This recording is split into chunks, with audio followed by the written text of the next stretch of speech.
there, it's Meg with Love at First Search, and I'm here today to talk to all of my photographers, artists, designers, stylists, anybody with a visual brand about how to get your images to show up in Google search results. So stick with me and I'll be right back with some tips.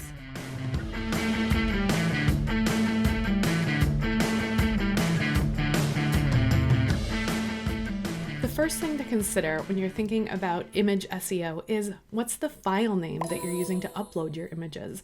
Often when we get our pictures from our camera over to our computers, it ends up being img2789.jpg. Or if you're creating images and sharing them with clients, the version is like final version 2.9, right? So we don't want to actually upload those file names to our websites. Instead, we want to make it clear to Google what this is a picture of. So rename your file before you upload it to your website and make it something like fall-wedding-portland-maine.jpg. And that way, by using the dashes, Google knows each one of those is a separate word. It doesn't think fall wedding Portland, Maine is a word of its own.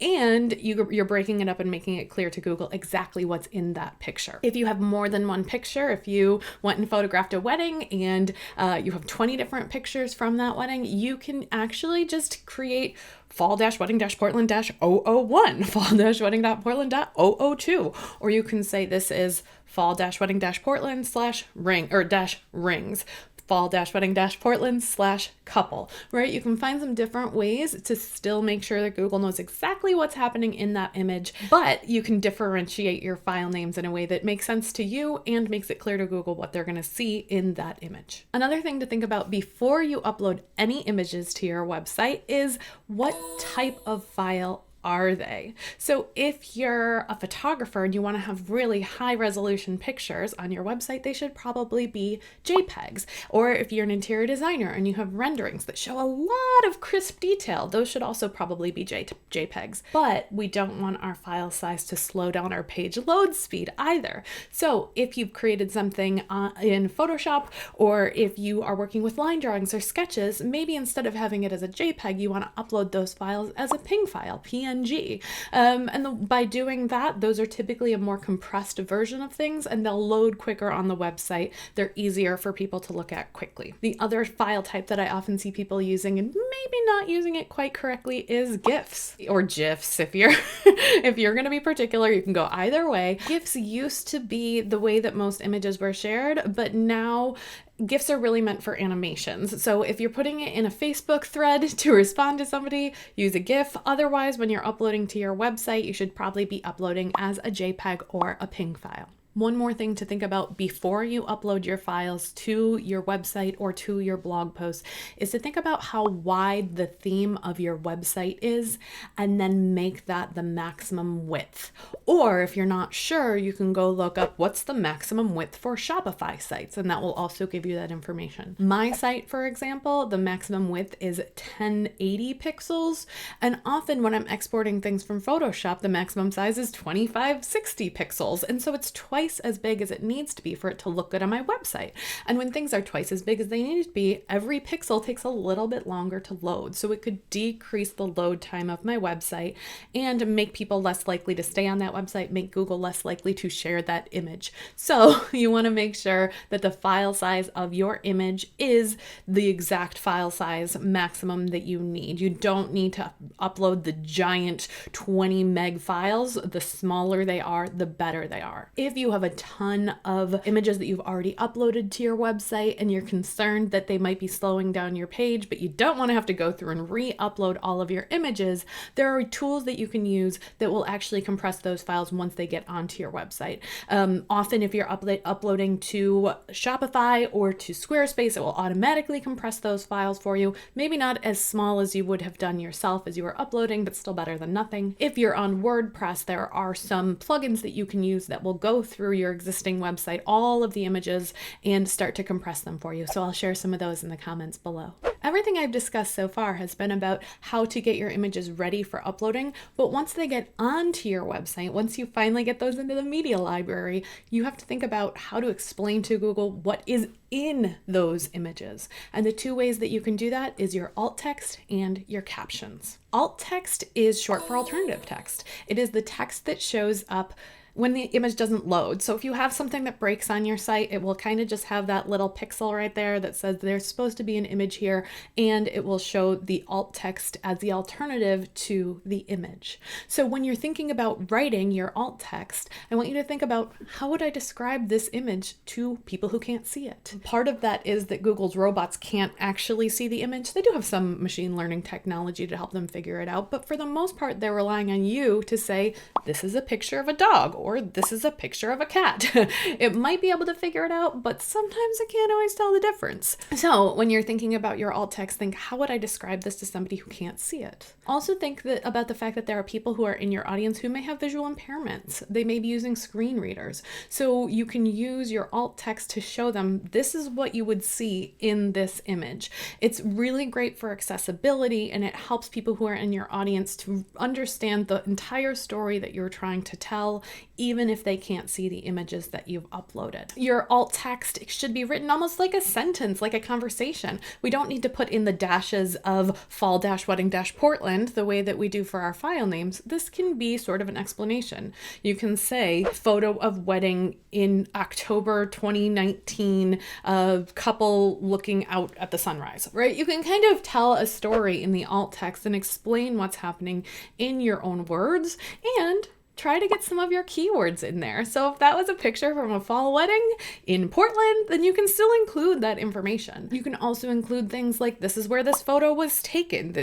You can even do the type of lens that you're using. If you're an artist, you can say, this is oil on canvas, and the canvas size is 18 by 24. You can give a lot of information in your alt text so that when people are searching for specific images, that image will show up in Google image search. The alt text is really what's going to get your image into Google image search. So maybe go take a look at your keyword that you want that entire blog post to rank for. Go and search for it, look through the Google images and see what's showing up, and that might give you a good idea of the types of things that other people are using for their alt text. The other piece of information that you can include your keyword in and explain to people what your picture is all about is your captions.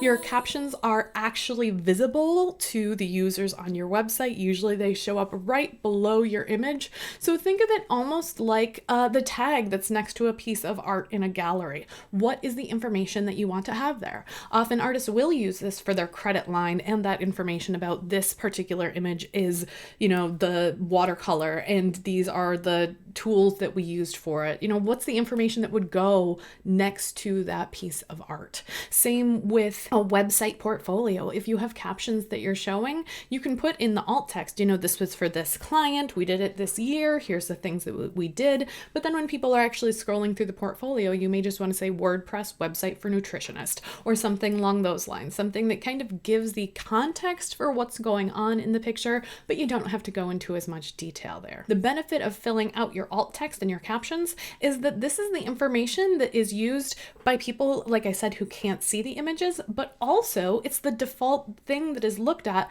by Google image search, by Pinterest sharing, by any social sharing. That's the information that's going to show up there. So when you're thinking about how you want to organize the information on your website and make sure that people are seeing the images they're supposed to be seeing, think about the alt text as part of what you're doing here. And if possible, make sure that your alt text and your captions are unique for every image. Sometimes this is a little hard if you are showing an outfit that you're wearing and it's the same, but you want to show it from the front and the back and close up on the jewelry, and then you're showing the boots, and if you're showing the same thing in sort of a slideshow or a carousel, this can be a little bit stressful to try to get something a little bit different in each of those.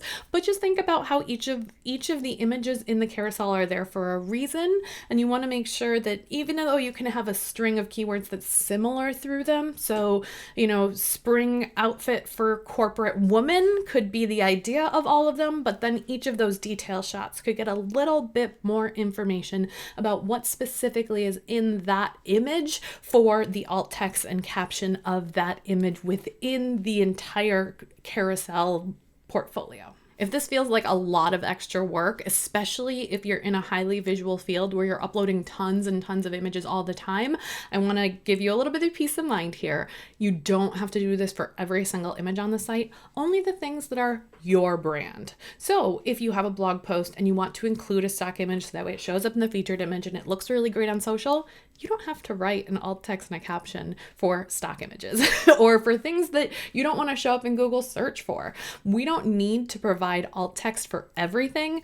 We want things like stock images to direct back to that stock image website, not to our websites. So you don't have to do this for stock images, but any piece of visual content that is unique to your brand, your photos, your case studies, your portfolio, you want to make sure that it is something that people can look for and find from your website. So adding alt text and captions for images that are yours, but don't really worry about it if you're borrowing it from somewhere else. So those are the 5 things that you can do to make sure that your images are going to be acceptable to Google and hopefully show up in those Google image searches and help your website to get found by giving some context to what your images are. And those things are naming your file name with something descriptive, making sure that you're uploading the right file type and the right file size so that way you're not slowing down the page load of your website by having things that are too big. We also want to make sure that we're including alt text and captions on any images that are branded to our business, so that way you can make sure that it is accessible to all members of your audience, even those who have visual impairments. We want to make sure that your images, when they're shared on Pinterest or Facebook or any social media, will have the right information with them, and also make sure that Google knows what's in those images. That's the whole point of having this alt text, is to make sure that Google knows exactly what is in the image. If you like these tips and you want more of them delivered straight to you, then make sure to like and subscribe, and I'll be back with more SEO tips for you soon.